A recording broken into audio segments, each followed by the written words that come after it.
Jadwal pelantikan serentak kepala daerah, gubernur, wali kota hingga bupati dipastikan dilaksanakan pada 20 Februari 2025. Hal ini dikonfirmasi Menteri Dalam Negeri Tito Karnavian dalam rapat dengan Komisi 2 DPR RI di Kompleks Parlemen Senayan, Jakarta, Senin 3 Februari. Tito mengatakan jika Presiden Prabowo Subianto memutuskan pelantikan dilangsungkan pada Kamis 20 Februari. Namun Tito melanjutkan untuk lokasi masih belum dipastikan.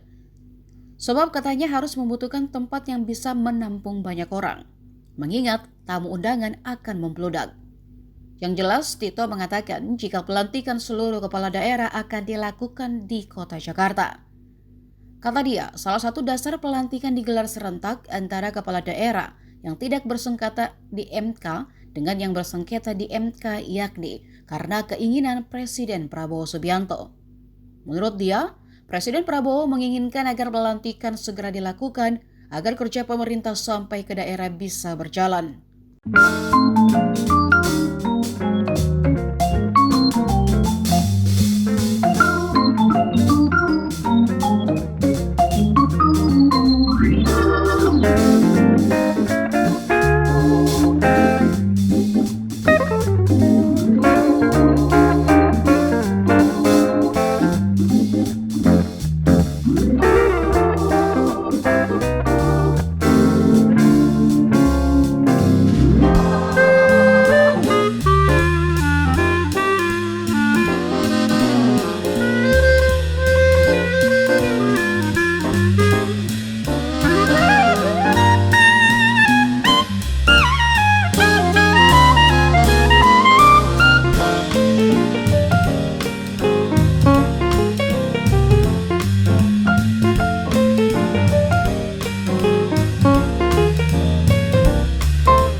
Download Tribun X sekarang, menghadirkan lokal menjadi Indonesia.